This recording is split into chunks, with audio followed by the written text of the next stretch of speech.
eu queria entender até a sua visão de Petro mesmo, porque a gente fala bastante dessa questão do novo governo, e no começo do ano, de fato, se precificava, na verdade, em tudo, né, essa catástrofe geral. Tanto que você viu no começo do ano, o Banco do Brasil é 32, e agora tá 50 de novo. Petro foi a mesma coisa, você viu lá embaixo, aí subiu tudo de novo, enfim, aí tem, Petro tem essa volatilidade maior mesmo.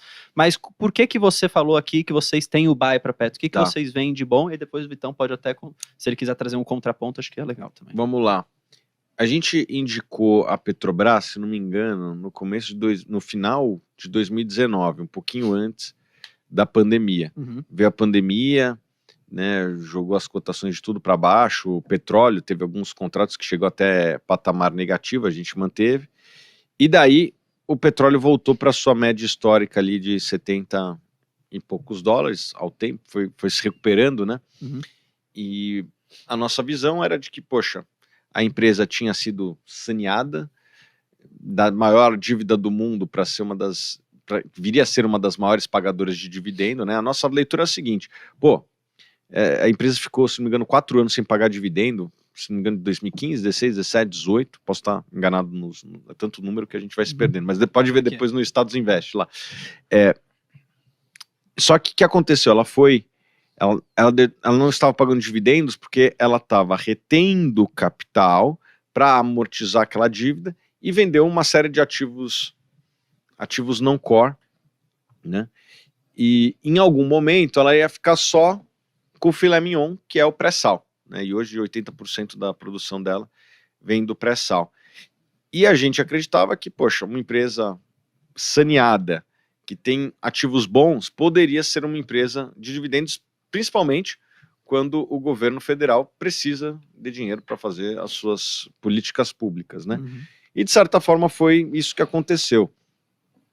Quem comprou, quando a gente indicou, recebeu em proventos muito mais do que o valor pago, né? Então, eu acho que foi um bom investimento.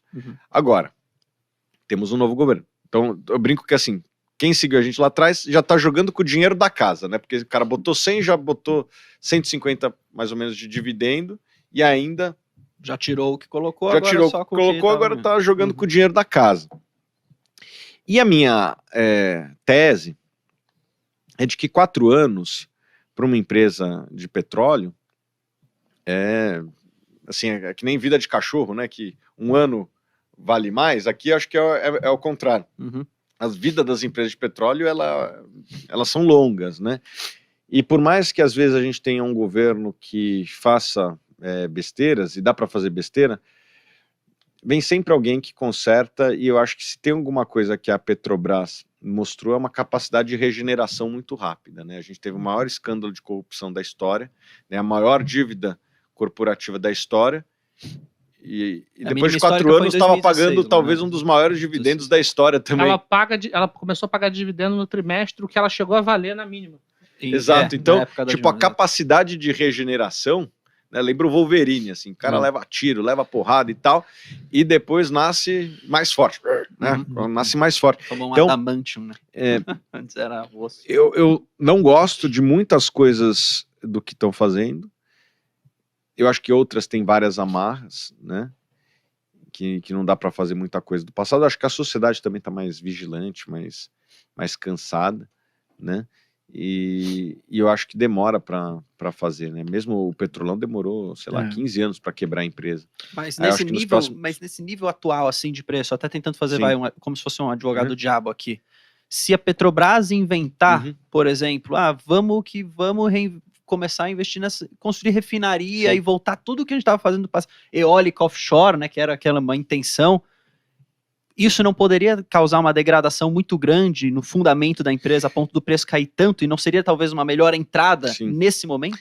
Sendo bem realista aqui, o meu otimismo ele é sempre compatível com o preço. Eu já fui mais otimista. Entendi. E o preço subiu, e acho que nas últimas semanas tem algumas coisas que têm me incomodado cada vez mais. Talvez a gente revise em algum momento a nossa posição. O dividendos veio junto com isso, né? Com algumas surpresas interessantes. Menos do que a política de dividendos, eu quero ver o plano de investimento, né? Que deve sair. E é engraçado, porque às vezes o presidente fala umas coisas que a gente adorou ouvir e de repente faz outras coisas que a gente não gosta. Eu sinto uma dupla personalidade. ali. Pegando esse gancho aí. Eu adorei essa expressão, dupla personalidade. Por quê? Porque eu acho que, dentre as surpresas positivas que nós tivemos no governo, para mim, acho que a primeira foi o Haddad.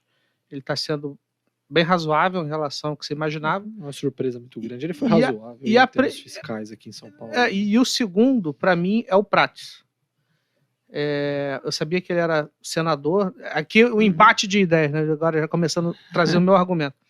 Mas assim, ele foi senador, ele era senador do Partido dos Trabalhadores, então assim, quando surgiu o nome dele, eu fiquei assustado. À medida que ele entra e você começa a conversar com pessoas do setor, assim, secretários, ministros, não ministros, mas enfim, advogados do setor, representantes de classe, todo mundo elogiou ele tecnicamente. Então acho que ele é uma figura muito interessante, por quê? Porque ele não é o técnico chato que só fala de petróleo, mas ele é o cara político também, Articulador. Né? articulador e tal. Pois bem, então assim, qual foi a minha impressão? Qual foi a impressão que eu tive dele? É que no final do dia, a despeito dos discursos políticos, a gasolina tem que ser brasileira, ele sabe como as coisas funcionam, no que diz respeito à paridade de preço.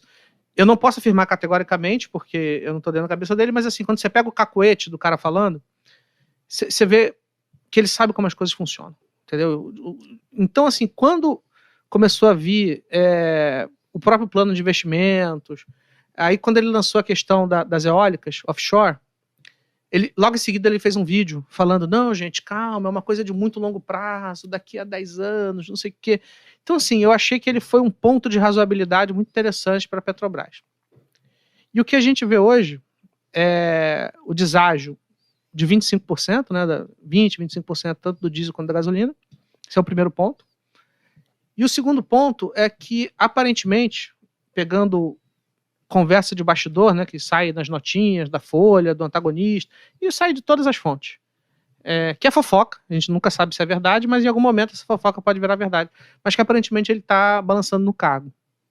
E eu penso assim, se a gasolina já está barata, o que ele não está entregando para ele estar balançando no cargo? Entendeu? Então, se assim, o novo cara quer entrar, ele não vai fazer igual a ele, né? Alguém vai fazer Exatamente. o que ele não está entregando. O que ele não está entregando? Eu não sei. Uhum. Mas Nesse sentido. com o que eu consigo ver de fora, aí saiu uma informação, um fato relevante da Petrobras. Eu estava 4h29 da tarde. Petrobras, em relação às notícias veiculadas na mídia, em continuidade ao comunicado do dia tal, informa que seu Conselho de Administração analisará hoje a possível celebração de acordo com a Sete Brasil e empresas do seu grupo econômico, Grupo Sete Brasil. As negociações com a Sete Brasil são protegidas por acordo de contabilidade. Quem quiser saber, quem é novo, né, e quiser saber o que é a Sete Brasil, vocês procurem no Google. Então, assim, eu acho que a fotografia ela não é ruim, mas o filme, ele me assusta. E, assim, quando eu vejo, é como se a empresa tivesse com o freio de mão puxado, né? Assim, a exploração e produção, beleza, ela chega e vende o petróleo a $85, aí quando você vai no refino vai ter uma margem menor. Então, assim, será que ela vai negociar um múltiplo próximo à empresa, mais para cima de uma empresa privada, ou mais para baixo de uma empresa chinesa ou russa, à medida que ela está nesses termos? Sim. Né? E começa a sair muita notícia que eu tô achando muito ruim, assim. Então assim, a fotografia ela não é ruim. Mas e assim, eu sou filho de 2010. Eu comecei a trabalhar no mercado financeiro em 2008, mas eu me tornei profissional em 2010. E eu vivi aquele ciclo de Petrobras horrorosa e de Semig e de Copel. Copel valia 30% do book, quando eu lembro de você fazer a avaliação lá. Preço, valor patrimonial, 30%. E o discurso na época era o seguinte, seja para a Copel, e aqui eu não estou fulanizando, é a Petrobras, é o PT, é a Copel, é a Semig, mas assim, o discurso era sempre assim, não, vai acontecer uma porcaria aqui, mas está tão barato que vale a pena. Vale a pena. Quem fez isso se deu bem. Mas depois de quantos anos? E assim, eu não sei se você se lembra, em 2016, o Damodaran, ele escreveu um relatório falando de Petrobras, falando que a Petrobras valia zero. Ele errou? Acho que ele errou. Mas assim, qual era a premissa que não estava no modelo dele? Acho que isso aí volta pro que faltou a regressão à média histórica. Não, assim, mas qual era a premissa que Ele tava botando que, tipo, cara, os caras iam continuar com essa política de destruição. Sim, mas o que eu quero dizer é o seguinte, a premissa que não estava no modelo dele era o impeachment. E foi uma coisa muito fora da caixinha. Como é que você...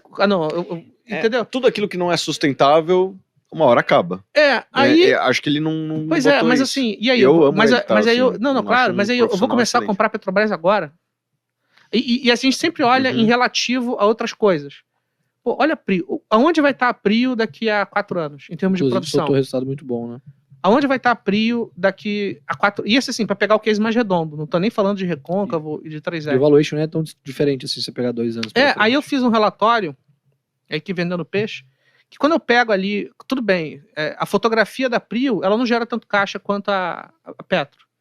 Mas pro ano que vem, considerando as operações, já começa a ficar muito... Eu não vejo tanto prêmio na Petrobras assim, para justificar algo que está muito redondo. Então, eu volto um pouco pro meu histórico, né? Assim, a gente indicou lá atrás. Era outra realidade, né? E capturamos... Cumpriram o papel de então, vocês, né? tem que ser sempre em relação ao que eu indiquei lá atrás, que eu acho que já conseguimos. Entendo as suas preocupações, concordo com elas e digo mais, essa questão do preço de combustíveis é horrível pro acionista, mas é horrível pro país. Pô, o Brasil deve ser, junto com a Argentina e com a Venezuela, os únicos países do mundo que subsidiam combustíveis fósseis. Né? Quem mais faz isso? Acho que a Arábia Saudita, talvez. Coisa assim. Beleza, é o maior produtor de hidrocarboneto, até entendo o lado deles. Nós não somos, né? Assim,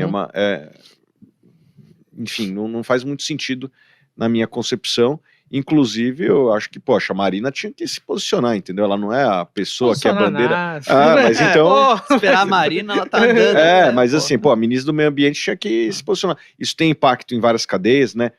Biodiesel, a questão do açúcar e álcool, né? Isso tem impactos em cadeias que são importantes para o país, né? Que empregam dezenas, centenas de milhares de pessoas. Mas você sabe como é que ele vai resolver a questão do álcool, né? Que ele fica menos competitivo quando ele aumenta o álcool na gasolina. Se aumenta o álcool na gasolina, quem é que paga a conta? É a gente via motores menos eficientes. É sempre a gente que paga a conta. Né? É sempre a gente que paga a conta. Mas eu acho que isso não dura para sempre. Acho que o erro que você citou da Modaran é o acerto do Howard Marks, que ele fala, né? A regressão à média é uma das maiores forças das finanças. Foi isso que aconteceu. E eu acho que vai acontecer em algum momento. Por mais que você falou que a fotografia é bonita de um filme feio, mas eu acho que é um filme com um final feliz, que em algum momento, vão refletir e falar, poxa, não dá pra ficar assim pra sempre. Não sei, mas em algum momento vem. Pois mas aí tem outro ponto. O PT é um partido muito profissional, ao contrário do Jair Bolsonaro, em termos ali, né? Então, assim, existe uma alta possibilidade dele reeleger o sucessor. Aí vão ser 8 anos. Entendeu o que eu tô querendo dizer? Então, assim, a gente tá no início do ciclo. E o resultado que foi postergado, inclusive, ele ia ser divulgado, é o segundo trimestre desde do novo governo.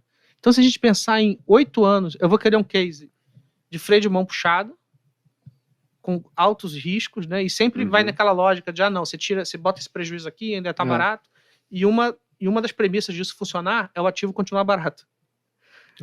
Enquanto que eu olho a PetroRio, que em free cash flow yield, em termos fundamentais, beleza, não paga dividendo, ok.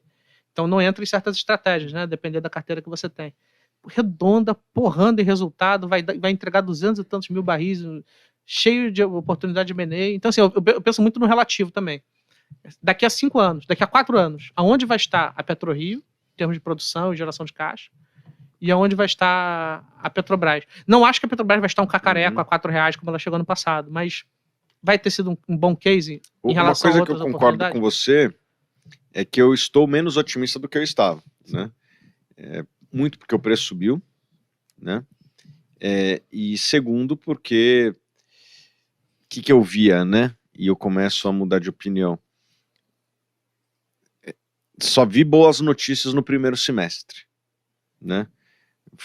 Começou muito feio, né? Vamos fazer eólica offshore, primeira semana, Isso para tudo na economia, né? Vamos acabar com a Reestatizar. reforma trabalhista, reestatizar a Eletrobras, acabar com o Banco Central e tal.